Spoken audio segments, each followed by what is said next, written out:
গরিব মানুষকে পেটে লাথি মেরে কখনো সোনার বাংলা হয় না, এ ধ্বংসের বাংলা হয়। হিন্দু মুসলমান সবার ওপর বুলডোজার রাজনীতি চলছে। আরে মানুষ এখন সেখানে দাঁড়িয়ে পেটে হচ্ছে যে ফ্রিজে তুই পনির আছে না হচ্ছে খাসির মাংস আছে না মুরগির মাংস আছে, আগে সেটা তো দূরের স্থান, মানুষের পেটে কোথাও খাবার নেই সেটা দেখবে তা না। কোথায় কে গরুর মাংস খাচ্ছে, কে হচ্ছে মুরগির মাংস খাচ্ছে, কে কে লাড্ডু খাচ্ছে। আরে খাবার দেয় তো পেটে লাথি মারছে, হকারদের পেটে লাথি মারছে, খাবে কি করে? আগে সেটার জবাবদি করা। প্রমোদ মণ্ডল নামে এক হকার চাকদায় রহস্যজনক মৃত্যু হয়েছে তার। সেখানে দাঁড়িয়ে এই হকার ক্রেতা বিক্রেতা উভয়েরই ক্ষতি হবে। আর সেখানে আম্বানি আদানির যে রিয়েল এস্টেট যেগুলো যে চেনগুলো রয়েছে, তারপর ফুড পান্ডা এরকম টাইপের বহুজাতিক সংস্থার চেন চালু হবে, যেখানে ফেলো করি মাখোতেলের গল্প আসবে। আসলে ওরা হীরক রাজার দেশের যদি সোনার বাংলা করতে চায় তার বিরুদ্ধে তো লড়াই হবেই। উদয়ন পণ্ডিতরা সবসময় লড়াই করবে। আসলে ওরা গরিব বিরোধী। আমরা বারবার বলবার চেষ্টা করেছি যে আম্বানি ওদের ঠিকই রয়েছে, ওদের হিন্দু ধর্মের সাথে এদের কোনো সম্পর্ক নেই। ওদের ফিলোসফি যে RSS এর ফিলোসফি, তারা বলে দিয়েছে ওদের সাথে হিন্দু ধর্মের কোনো যোগাযোগ নেই, ওদের মেন যোগাযোগ হচ্ছে পয়সার সাথে। হ্যাঁ স্বাভাবিক, কারণ আম্বানি আদানির রাজের বিরুদ্ধে লড়তে হবে একসাথে, এটা আমাদের স্লোগান। কোনো রকম পুনর্বাসন ছাড়াই হকারদের উচ্ছেদ করে দেওয়া হয়েছে, এ নিয়ে বামপন্থীরা বারংবার। হ্যাঁ স্বাভাবিক, কারণ আম্বানি আদানির রাজের বিরুদ্ধে লড়তে হবে একসাথে, এটা আমাদের স্লোগান। এবং আমরা বামপন্থীরা রয়েছি, কংগ্রেসের ট্রেড ইউনিয়ন রয়েছে, AITUC রয়েছে, সবাই যেমন কৃষক আন্দোলনের সময় যেমন ঐক্যবদ্ধভাবে লড়াই করেছিলাম, তেমনি এটা গরিব হকারদের রুচি বাঁচানোর প্রশ্নে আমরা ঐক্যবদ্ধভাবে এই লড়াইটা করছি। কারণ এই লড়াইটায় সেখানে দাঁড়িয়ে এই হকার ক্রেতা বিক্রেতা উভয়েরই ক্ষতি হবে। আর সেখানে আম্বানি আদানির যে রিয়েল এস্টেট যেগুলো যে চেনগুলো রয়েছে, তারপর ফুড পান্ডা এরকম টাইপের বহুজাতিক সংস্থার চেন চালু হবে, যেখানে ফেলো করি মাখোতেলের গল্প আসবে। এবং যেখানে এটা আমরা দেখেছি গুজরাট এবং উত্তরপ্রদেশের বিভিন্ন জায়গায় এই সমস্ত কনসেপ্ট অলরেডি চালু হয়ে গেছে। তাই জন্য এতগুলো মানুষের জীবন জীবিকা পরিবারকে ধ্বংস করে দেওয়ার নীতির বিরুদ্ধে আমরা রাস্তায় রয়েছি। ইতিমধ্যেই প্রমোদ মণ্ডল নামে এক হকার চাকদায় রহস্যজনক মৃত্যু হয়েছে তার।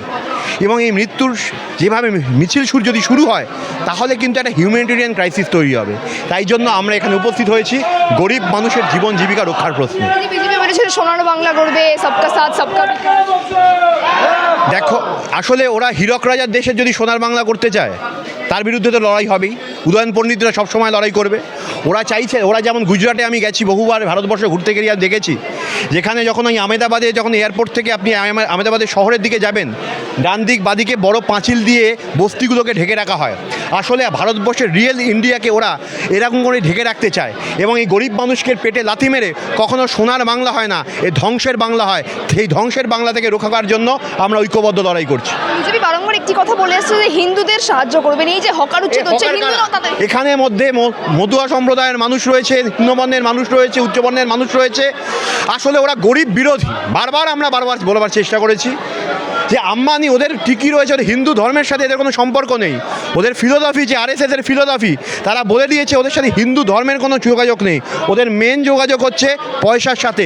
আম্বানি আদানির এখানে রিয়েল এস্টেট হবে, আম্বানি আদানির ব্যবসা হবে। আর তার জন্যই ওদের হচ্ছে এভাবে কোনো কাউকে দেখবে না, হিন্দু মুসলমান সবার ওপর বুলডোজার রাজনীতি চলছে। এই জিনিস তো আমরা দেখেছি, আমরা দিল্লিতে দেখেছি, আমরা গুজরাটে দেখেছি, ইউপিতে দেখেছি, এখন বাংলায় শুরু হবে ডবল ইঞ্জিনের এই নির্মম বিধ্বংসী নীতি। আর সেখানে মানুষকে ভাগাভাগি করবার চেষ্টা করবে। কিন্তু আমরা বলছি একসাথে বেঁধে রাখতে হবে। আর ইতিমধ্যেই দেখেছেন যেমন ওই যে ইউপিতে ব্রিজভূষণ সিং তৈরি হয়েছে, তেমনি পাড়ায় পাড়ায় খুচরো ব্রিজভূষণ সিং। এই গতকালই দমদমে আমরা দেখেছি এক মহিলা যে বিরিয়ানি বিক্রি করে, তাকে কীরকম তার সম্ভ্রম লুট করা হচ্ছে। আর এরা আসলে এই ব্রিজভূষণ সিংয়ের যারা হচ্ছে বংশধর, কাটুয়া থেকে শুরু করে উন্নয়ন যারা করেছে, তাদের থেকে আপনি কি এক্সপেক্ট করেন? হিঙ্গলগঞ্জের বিজেপি বিধায়িকা রেখা পাত্র বলছেন যারা গরুর ব্যবসা করে তারা হিন্দু নামের কলঙ্ক। আসলে ব্যাপারটা কি জানেন তো, গ্রাম বাংলায় একটা কথা আছে, নতুন মুসলমান গরু খায় বেশি। এদের হয়েছে তাই, নতুন পাল্টি খেয়েছে। এবং সেখানে দাঁড়িয়ে এরা আজকে এতগুলো মানুষে যেখানে যে যার খাদ্যাভ্যাস তার মতো চলবে।